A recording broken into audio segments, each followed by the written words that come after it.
Сәлем достар, бүгін сіздерге ұйқы жайлы ақпараттар айтатын боламын. Адам ұйқыға мұқтаж, ағза ұйқы арқылы қалпына келеді. Ұйқыда жатқан адамның зат алмасуы жеделдейді. Сөйтіп шаршаған мүшелерге қажетті заттар жеткізіледі. Ұйқы жайлы тағы да басқа қандай деректер біледі екенбіз? Соны қарап көрейік. Адам шамамен өмірінің 25 жылын ұйқыда өткізеді. Аз сусыз адам 2 апта өмір сүреді, ал ұйқысыз 10 күн ақ. Бірақ адамның ұйқысыз жүрген рекорды 18 күн 21 сағат 41 минут болған. Тәжірибе жасалған адамның бұл уақыттың ішінде есте сақтауы, көруі, естуі, сөйлеуі мен ой жинақтауы нашарлап, жүрегі ұстаған, галлюцинация мен паранойяға тап болған. Ғалымдар ұйқыны бұзатын күйзелістің 84 түрін анықтаған. Адамды қинау мен оған зорлық көрсетудің ең тиімді тәсілі ұйқы бермеу. Күніне 6 сағаттан аз ұйықтайтын адамдардың қанында қатерлі ісік қоздырғыштары бірнеше есе көбейіп кетеді. Ал күндіз сағат 2-ден 4 аралығында ұйықтаған өте пайдалы.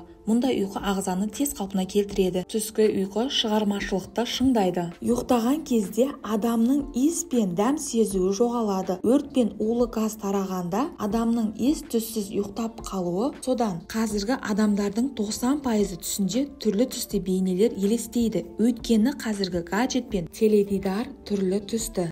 Ал енді түнгі уақытта ұйықтап жатқан кезімізде біздің организмімізде қандай өзгерістер болатынын атап өтейік. Сағат 22:00-де қан құрамында лейкоцит мөлшері 2 есе ұлғаяды да дененің дене қызуы бірден төмендейді. 23:00-де біздің әр клеткамыз жаңарады. Ал түнгі 12:00-де ми өз қызметін күшейтеді. 1:00-де қатты ұйқыға кетеміз. Түнгі 2-де барлық органдар демалуға кетеді, тек бауыр ағзаны тазалап жатады. Ал 3:00-де қан қысымы ең төменгі деңгейде тұрады, жүрек соғысы баяулайды. 4:00-де мидың демалу уақыты, оянуға әлі дайын емес. Ал 5:00-де бүйрек пен бұлшықеттер демалады. 6:00-де адам ағзасы оянуға дайындалады. Таңғы 7:00-де біздің иммунитетіміз қызметі іске қосылады. Сіз қай уақытта ұйықтап, қай уақытта оянасыз? Ағзаңыз демалып жүр ме? Жауабын комментарияға жазып кетіңіз. Ақпараттарым сізге қызықты болса, менің каналыма тіркеліп кетіңіз.